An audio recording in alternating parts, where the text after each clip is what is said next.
Baada ya kuangalia faida za mitandao ya kijamii katika season 1, season 2 tutaenda kuangalia hasara za mitandao ya kijamii kwa kina sana.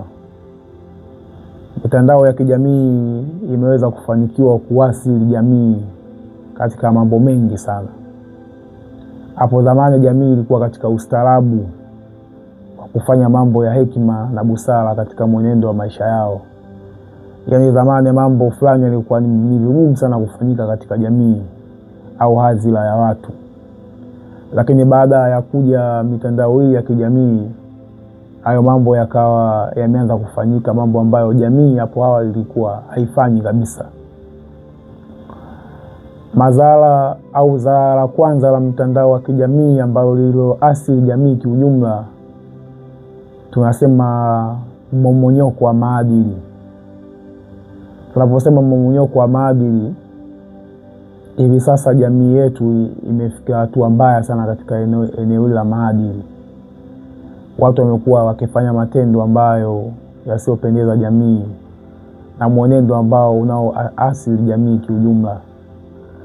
Kwa mfano kama leo hii kwenye jukwaa kama la TikTok ama Instagram au Facebook, ni jukwaa ambalo watu wanalitumia ovyo sana. Unapokuwa unaingia katika majukwaa hayo, unakutana na watu wanaposti miili yao, wanaposti maumbile yao, kiasi cha kwamba sio ustaarabu mzuri ambao unaijenga jamii yetu. Mtu anapoingia kule anatoa maudhui yale ya pornography, picha za ngono, kitu ambacho kinaenda kuathiri sana jamii yetu. Watu wanakwenda kuathirika sana ni mindset zao. Kwa hiyo watu wametumia majukwaa haya kama kufanya vitendo hivyo vya kuposti hizo video za pornography ambazo zinaonyesha miili yao tupu. Lakini pia kuna watu wanafanya biashara mwe za kiukahaba ambazo hazileti picha nzuri katika jamii kwa wale ambayo wanayafanya. Kwa hiyo jamii imefika hatua imeathirika sana kutokana na mwenendo huu ambao watu wanaifanya kupitia social media, kwa maana hii ya mitandao ya kijamii. Ni maadili yasiyofaa kabisa katika jamii, ambacho hata ukisoma katika Biblia takatifu, kitabu kile cha Timotheo wa kwanza 6, ukisoma mstari wake kuanzia wa 9, inasema hivyo wanawake na wajipambe katika mavazi ya kujistiri pamoja na adabu nzuri. Kwa hiyo hata Biblia naye kitabu kitakatifu, kitabu cha Mwenyezi Mungu, kimeasa zaidi kwamba wanawake katika engo hii ya kujipamba kwa maana ya kujistiri, basi wao wanajistiri katika hali ya ustaarabu ambao unafaa kimungu na kijamii kiujumla. Kwa hiyo unaona hata maandiko pia yamesisitiza namna gani mwanamke anatakiwa ajistiri, lakini mitandao hii ya kijamii wanaitumia vibaya kuonesha miili yao, kuonesha utupu wao, kitu ambacho sio sahihi katika jamii. Lakini pia watu tunaona wameathirika sana katika muundo wa uvaaji. Yaani mitandao imewaathiri sana. Mtu ana copy lifestyle la mtu mwingine hizo wa magharibi, anataka avae kama yeye. Hivyo imefanya jamii kuwaondoa katika ustaarabu ambao wa awali waliokuwa nao hapo awali. Kwa mfano, ustaarabu wa kwanza kabisa ulikuwa mwanaume mavazi yake ni suruali. Yaani mwanaume anavaa suruali na kansu, au yalikuwa mavazi rasmi katika ustaarabu wa jinsia hii ya kiume. Wanawake ilikuwa mavazi yao wanavaa magauni, ama tunaweza kusema abaya, au mavazi unayoyaona sasa baibui, ndio ilikuwa desturi ya mavazi ya wanawake katika kustiri miili yao. Lakini leo hii unaona wanawake wameondoa kabisa ustaarabu ambao walitakiwa waishi tangu awali wa mavazi, namna gani wanaweza kustiri miili yao. Ukisoma katika kitabu cha Kumbukumbu la Torati 22 mstari wa 5, Biblia inasema mwanamke asivae mavazi yampasayo mwanaume, wala mwanaume asivae mavazi yampasayo mwanamke. Wafanyayo mambo kama haya ni machukizo mbele za Bwana. Kwa hiyo tayari haya maandiko au kitabu hiki kinatuongoza na kutuambia kama mwanamke asivae mavazi yampasayo mwanaume, wala mwanaume pia asivae yampasayo mwanamke. Tunaona leo jamii jinsi gani ilivyoharibika.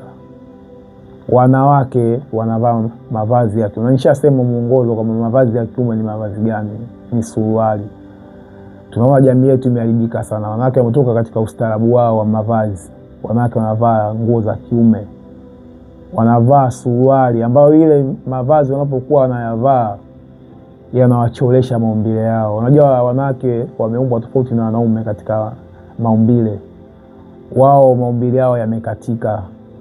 Kwa hiyo wanapokwenda kuvaa nguo hizi ama aina hii ya nguo, huyu mwanamke inashindwa kumstiri maumbile yake.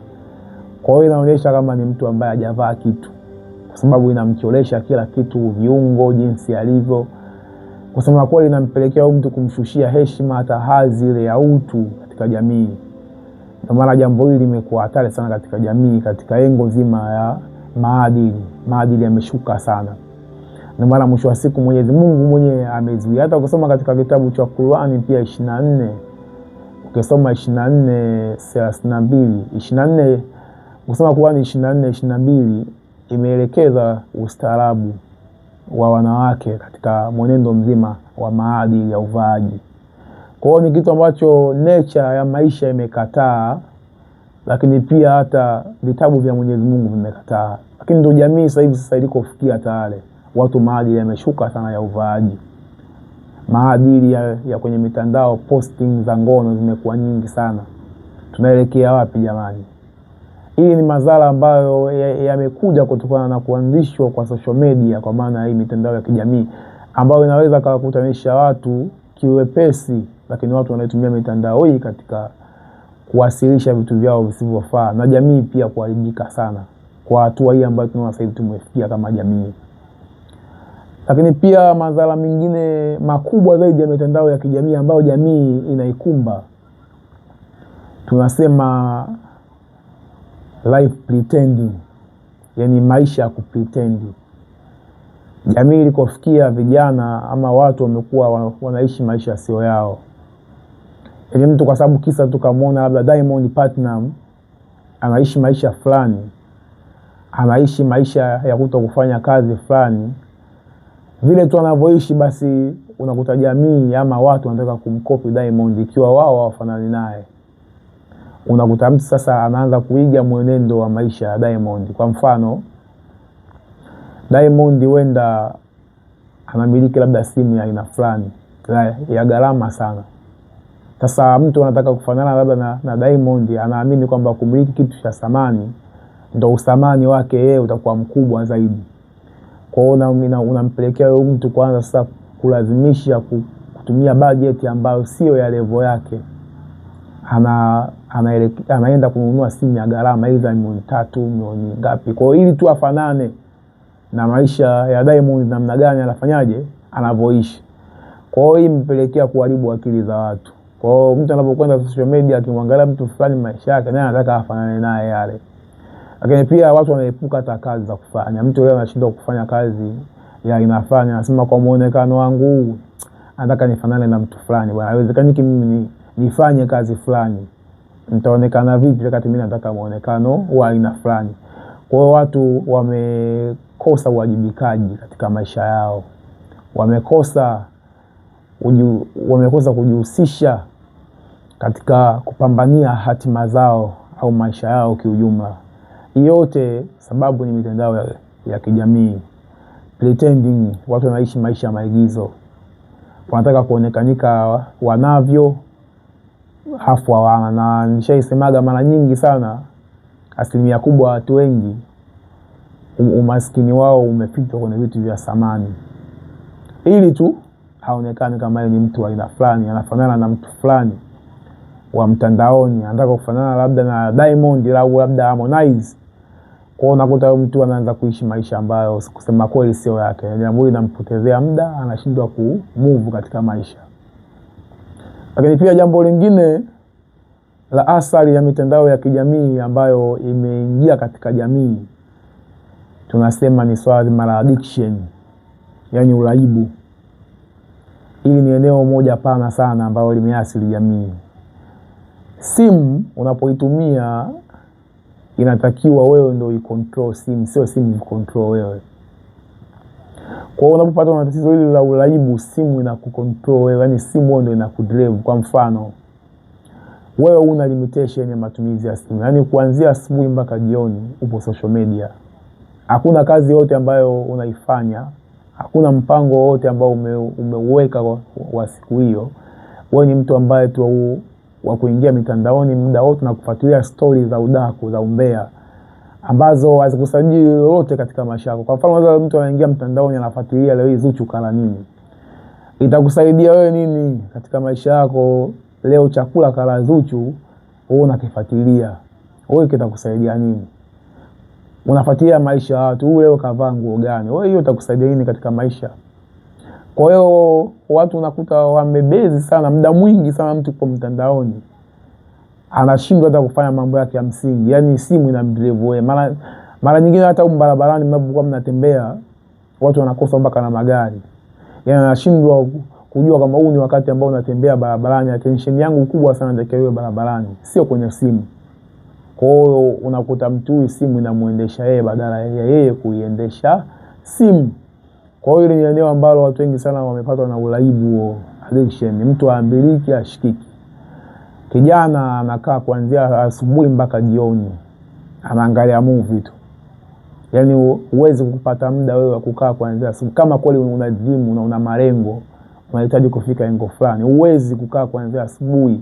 Hauna shughuli unayofanya zaidi tu ya kuingia social media, kukaa tu kufuatilia story ambazo zisizokuwa za msingi. Na hata kama ingekuwa swala zima la maarifa, huwezi kukaa kuanzia asubuhi mpaka jioni ukafuatilia kitu kimoja tu. Lazima uwe na uwezo wa kufanya mambo mengine kwa ajili ya kujenga kesho yako. Lakini mtu unakuta amekaa kuanzia asubuhi mpaka jioni hakuna kitu anachokifanya. Anaangalia movie, anacheza game. Ni mambo ambayo yanampotezea muda sana. Kwa hiyo mitandao hii ilipofika pia imehusika katika lengo hili la kuwafanya watu wawe lazy, kwa maana ya wavivu ama wazembe kutokuwajibika na majukumu yao ya kikazi. Hii ni athari ambayo ya msingi sana, natakiwa uichunguze na uiangalie kwa makini sana. Lakini pia athari nyingine kubwa tunasema iliyoipata jamii, mitandao ya kijamii imetumika kama sehemu ya uhalifu. Yaani watu wanafanya sana makosa katika mitandao ya kijamii. Wanatumia majukwaa haya kufanya uhalifu mbalimbali. Unaona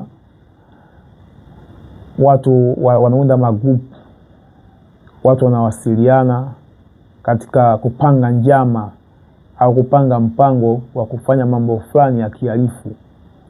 Huenda hayo mambo ya kwenda kuizuru jamii katika mali zao, usalama wao. Lakini jukwaa ambao wanalitumia zaidi ni hili la mitandao ya kijamii katika mipango hiyo asi ya kuizuru jamii na kuiasili jamii kiujumla. Kwa hiyo hizi ndo mitandao au hizi ndo hasara za mitandao ya kijamii ambayo mara nyingi huwa jamii inaathirika nayo.